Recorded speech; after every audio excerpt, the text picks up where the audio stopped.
guys, a couple of days ago I did a post about the warning from the government regarding the tourism numbers and about restrictions of people in the lottery or the opportunity for people to come to Bali, and how they were looking or actually adopting a very hardline approach to limiting tourism, partially due to the bad behavior of a lot of, well, no, not a lot, but some tourists, and the overcrowding, and just in general the situation here in Bali when it comes to the government and the governor's opinion on where what they're going to do to try to keep this under control.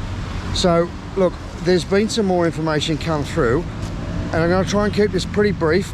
It's good news, especially for now. Look, I really want to thank everyone who put some comments on my Facebook page and my YouTube, because there was some healthy discussion, and generally the comments were respectful and understood, and in line with the spirit of what I love about Bali, and that is the spirituality and the genuineness of the people.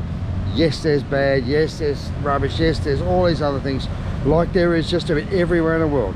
There's crime, there's scams, you name it. But I tell you what, go to Europe and see how quickly your pocket gets picked. And I'm picking on Europe, I'm just saying it's everywhere, especially where there's vulnerable tourists around, and Bali certainly has had in the past its fair share of problems. But so the government has decided, apparently this whole discussion started at a symposium that was all about where is Bali heading for tourism from 2025 to 2125, the next 100 years. What is it going to look like, and what do we need to start putting into place now to provide for that tourism in the long term? Not necessarily what are they going to do next week. I've had people saying, I've booked a trip for November, should I cancel it now? Are they going to let me in? And all sorts of panic stations. Look, the answer is nothing is going to change immediately, and the things that are going to change, I hope, are going to change for the better. Now, the numbers that they've actually come back with are nowhere near as conservative as I thought they might be. And what they've basically said is, for the best numbers I can give you, and please, I'm just paraphrasing what I got, and it was also in another language, so bear with me. The last year before COVID, the maximum number of tourists that have ever entered Bali was 6.6 million tourists in a 12-month period, and that was busy. That was bloody busy. The roads were jam-packed. Just to get from one end of Kuta to the other was a good half, 3/4 an hour for just legging in street. I tell you what, it was horrible any time of day, and certainly at night time. So what they've turned around and they're saying at this symposium, and the governor stood up and he said, listen, this is what we need to do. We need to cap the number of tourists in Bali to a maximum of 7 million per year. So it's a little bit more than the best year they've ever had, and certainly a ton more than they've got here at the moment. I think the numbers that they're so far working on projected are about, for this year, probably 3 or 4 million. So nowhere near even what they were up to. And it's, look, it's busy, but it's a different busy to what it was before. It's a little bit less organised. I think Bali got into a routine, and it got disrupted with COVID, and different people are coming, different tour operators, and businesses fell over and other businesses grow up. So it's going to take a while for it all to settle in. But so what the government is saying is the infrastructure, and if they get any more than about what we've got or what we've had, Bali's going to be just too busy to maintain its integrity and to maintain its peace and tranquility. And you know what, I don't disagree with that much at all. Yes, it's got to grow, and certainly over the next 100 years it's going to grow more, but you really want to, look, I absolutely agree in a lot of ways with what I've heard lately, and that is they're going to try and restrict the number of tourists in the long term. They want to try and do whatever they can to get a better quality of tourists to come here, so that they're not, Bali doesn't stay like the garbage pit of Southeast Asia. They want Bali to become still a fun place to come and visit, but because it is such a spiritual place, and there is nowhere in the world that you'll ever see the same sort of cultural significance or cultural identity as you've got here in Bali. If you've been here before, you'll know exactly what I'm talking about. There's something so magical and mystical about Bali. that transcends Western society and all the other religions and all the other influences that have come in and corrupted so many other nations. There is something special about Bali, and they're trying to do whatever they can to preserve that. And if that means capping numbers, looking forward into the future, capping numbers at about as much as they've ever had here, and saying, look, beyond that, we don't have the infrastructure. Now, that means they'll be looking at what infrastructure they need to be able to maintain that, and that's not a bad thing, because they desperately need to do something more long-term about highways and bypasses and whatever it takes to get the traffic in and out of these populated areas. Especially, there's a lot of tourism going on. There's a lot of traffic too. There's a huge hospital going in Sanur. There's a massive theme park going up. There's some gigantic malls and some big accommodation places going up. There's a lot of places being torn down and getting rebuilt. So as all of that natural cycle of life happens over here in Bali, gradually the dollars will get up and up and up, and the quality of accommodation becomes better. If the accommodation and the experience becomes better, you'll attract a better class of people, or a better style. It's not, they don't want it to be the cesspool of Southeast Asia. They want it to be a exclusive destination for people who want to come over and have a good time. Now, the tourism tax, I straight up agree with a lot of my subscribers have turned around and said that cancels the chance of us as a family coming over here, because $150 per person at the moment, their visa on arrival is like $50, around about $50 per person Australian. So I think so 150 US, that's $200+ in Aussie money per person. You got a family of 4 people. That's a lot of money before you've even got to the front door, and you've still got the chaos in the roads, and you've still got the devastation caused by the lack of people with COVID and all that sort of stuff. So you're sort of walking into a country that's a bit on the rebuild after what can only be described as a natural disaster. But so is the rest of the world, so let's give that a bit of space. So I personally, my own opinion is, I don't think that's a good move. I don't think that's the best way to keep the yobbos out, and I don't think, if that's what they're trying to achieve, they're going to be keeping the families, the retirees, the older people, the people that, I think a lot of people, even my age, that would just want to come over and relax and get away from the rat race, would be turned off coming here because there's just too many costs before you even get here. It's not cheap to get here on the planes anymore like it was, although you can get some cheaper flights at times. But it sort of goes a little bit into the too hard basket. Even the visa on arrival, that extra $50 has put a lot of people off coming to Bali, and they'd rather go to somewhere else like Vietnam and Cambodia and places. They're really popular, especially with the younger crowd. So look, for what it's worth, if you ask me what I think is the best way to get rid of the bogans, I would say more policing. I would say put a little bit of responsibility on the establishment serving the alcohol to stop them from allowing people to get just stupid drunk, like we do everywhere else in the world.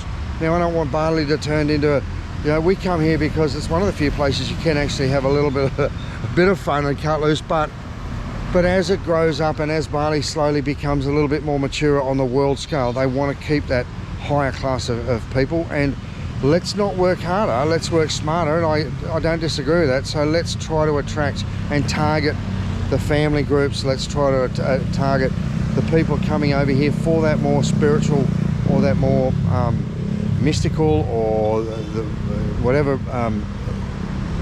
vacation, like it's been for 10,000 years. This is not new in Bali. This is the way Bali has been brought up. This has been part of Bali's history for thousands and thousands of years, and they're just talking about going back and retaining that integrity of its spiritual being. And look, that's why I'm here personally, and that's why I'm helping Bali so much, because once you get to meet some of the real people behind the tourism spots, my God, they are just unbelievable people. And look, I fell in love with the people every bit as much as I fell in love with the place. So look, where does it affect you now? I don't know when they're going to talk about bringing this tourism tax in. If it's going to come in straight away, I'd be very surprised. I think that's something that they want to do, or they're looking to do. I think there's probably better ways of controlling the yobbo population. To be honest, you never see police patrolling the streets at night time. You don't tend to see people getting breathalyzed or pulled over or whatever, which is, look, for someone who's come from a country that's so controlling, it's nice to come over here and be given the opportunity to be self-responsible, if that's possible. And look, there's going to be yobbos here. There's yobbos in every bar in Australia at night times. You go to a bar with a pool table, you're sure to see a fight somewhere. So look, they're going to have that. That's part of being a holiday destination. That's part of it. When people go away on holidays, the first thing they want to do is cut loose a little bit and relax and put their feet up and maybe have a drink at 9 o'clock in the morning and keep going. So, and you get that in Vietnam, you get that in Cambodia, you get that all over the world now.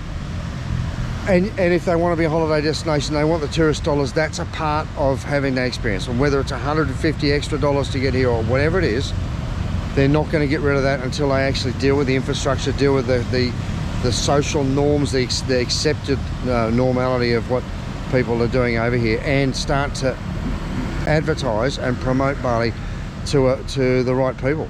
And if the right people are coming over, then it won't be so much fun for the youngies and the silly ones, and they'll go to Canggu or somewhere else. Not that Canggu's not Bali, sorry, but you know what, if you stay up my end of the street, and I'm proud to say I still hang around Leggy and Semiak and even up to Kuta, because there's a lot of parties to be had, there's a lot of fun, but yeah, it's a bit dingy and dark, but I've been going there for 20 plus years, and most of the old buggers like me have been doing the same thing, and we love it up there, and there's a bit of fun to be had.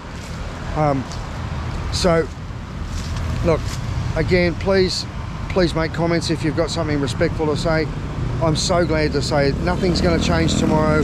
Don't panic, don't not book your tickets. Bali is open, and although they're talking about all these different things, they are projecting into the future how they're going to deal with Bali long term and what they can do about it, which is just a responsible government. I mean, sitting there saying how far can we take this and what's our maximum capacity with the current vision, with the current infrastructure. It makes sense for them to turn around and say, well, we'd like to cap it at a certain level so that we can maintain a status quo and we can sort of build an infrastructure around that.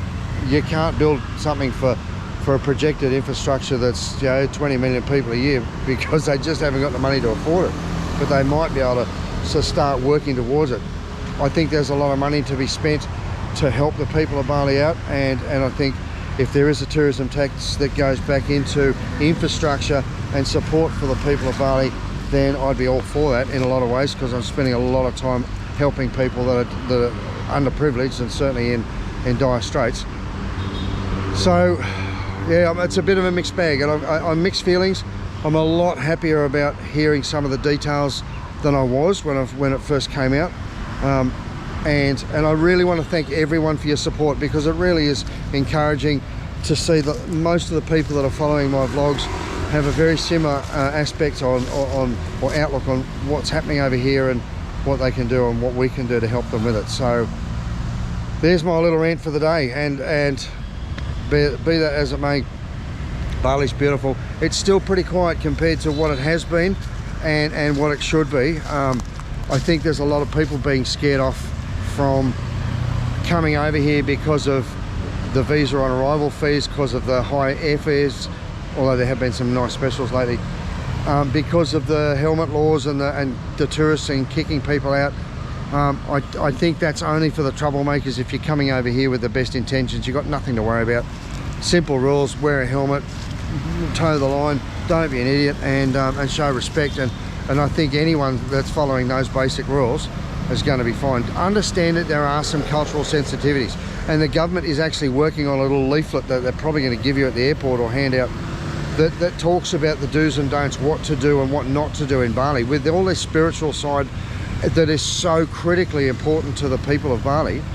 Not so much the police, but actually the people of every single man and woman, the Balinese, to walk past a temple, or to park next to a temple, or to pull over and urinate, you know, at the side of the road. If there's a temple at the front gate and you're going to the toilet even out in the middle of nowhere, that's disrespectful to them, and you sort of need to look out and know what to look for. And there's some important things that make Bali different, and that's why we come here, because it is different, and let's do what we can to keep it special.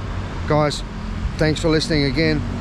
Another little rant, but it's a good rant. It's reassuring, and I'm actually really glad that they are actually planning something in the future. I'm glad that you guys are on board with most of it, or most of you guys are on board with it. And again, please keep the comments respectful. I have to delete anything that's disrespectful, because the government regulations say that people talking ill about the government can get in trouble, and I don't want to get anyone into strife, myself or you. So hey, love your work. And if you're coming over, don't forget, Monday nights we're down at Jimbaran, Thursday nights we're down at Fat Buddha having fun, and look me up. Hey, don't forget, jump on my Facebook and say good day, so that we can keep in touch if you're coming over. Another thing is, I do lots of vlogs. I do humanitarian vlogs about helping the people of Bali. I do fun vlogs about where to go and how to have a good time in Bali, what tours to go on, where to stay, what to eat. There's so much to our vlogs. There's hundreds and hundreds of vlogs all about Bali, and all about giving you some just solid, straight up information that help you come over. Even if you've been here 100 times, you'll never know all the places to go, and places change all the time. So please hit that subscribe button. It helps us to get enough numbers to keep this happening, and we're just finally starting to get to a point where it's self-sustaining. So thank you so much for your support over the last year or so. It's been just magical to be able to help you guys. I've had a ball producing these videos, and all I ask in return is just hit that subscribe button, give us a thumbs up, say good day, and we'll keep this all rolling. I'll keep doing this as long as I can, guys. Love your work. Hey, if you're coming over, I'll see you when you get here. Bye.